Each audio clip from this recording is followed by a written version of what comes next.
Hello, my name is Tim Gui. I'm a certified Lean Six Sigma Sensei. I'm here to teach the course for Green Belt certification. My first exposure to the Lean and Six Sigma movement was in 2002 at International Truck and Engines.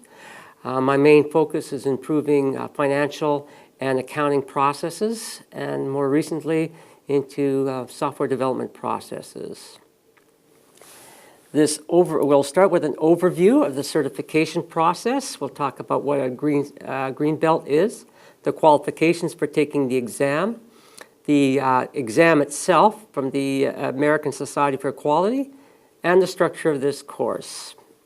First of all, I want to mention that this is an overview course to prepare for the Green Belt exam. It is not a Green Belt course in itself, because those usually run between 80 to 120 hours. So by necessity, the structure is going to focus on what you need to know to pass the exam. What is a Six Sigma Green Belt? Well, they analyze and solve problems using Six Sigma techniques, as well as the new Lean techniques also. They do not lead the project. The projects are usually led by a black belt or a master black belt. Their activities are usually part-time. They have another role within the organization, and they are merely involved in the Green Belt as part of process improvement within their department. And they have also had to pass the exam. It costs $359 to take the exam unless you belong to the ASQ, in which case it's $209. You apply through their website, and the URL is on this slide. And bring plenty of number 2 pencils. You can bring a calculator too, a scientific calculator. However, you cannot have had any formulas stored in the memory. The exam itself is open book. You can create your own crib notes and cheat sheets. However, the proctor for the exam reserves the right to reject your crib sheets. You're definitely not allowed to bring in a collection of questions and answers. As you know, you will receive 250 practice questions with their answers as part of this certification course. However, you cannot bring that into the exam itself.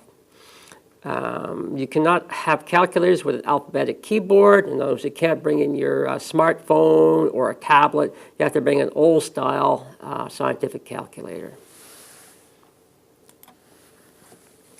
This particular certification course reflects the latest exam. The first one ran on December the 6th of 2014, and it reflects the structure of that exam.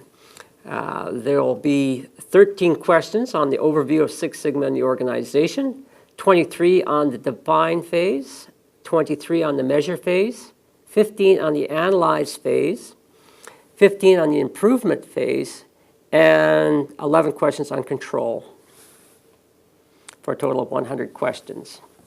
It is open book, so simple memorization will not do it. You have to understand the concepts. You'll be given questions related to, well, given this number coming from this statistical test, what does it mean? Or a situation, you'll give a small mini case study. There's only one right answer to each question. It's multiple choice. And you have to, in order to be successful, you have to be able to evaluate, analyze, apply, and create using from Bloom's taxonomy. The test is very much based on that. The goal is to pass the exam. The course itself is divided in sections corresponding to the exam. The structure reflects that of the exam.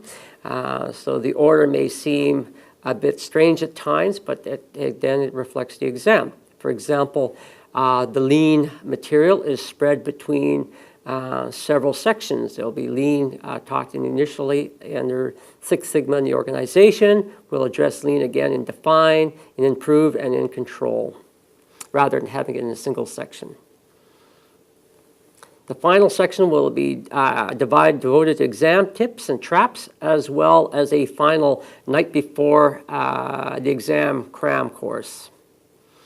It is expected you understand statistical and mathematical symbols, have a knowledge of basic statistics, and preferably are already familiar with this Green Belt Six Sigma body of knowledge.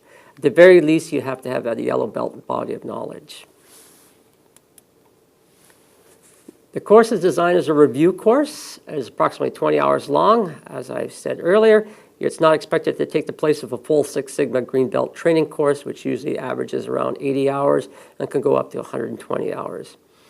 As the exam is open book, the course focuses on the concepts, not the formulas.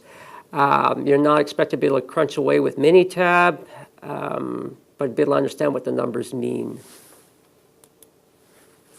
This is the end of the Module 0 of the certification process. We covered what is a green belt, qualifications for taking exams, the structure of the exam, and the structure of this course.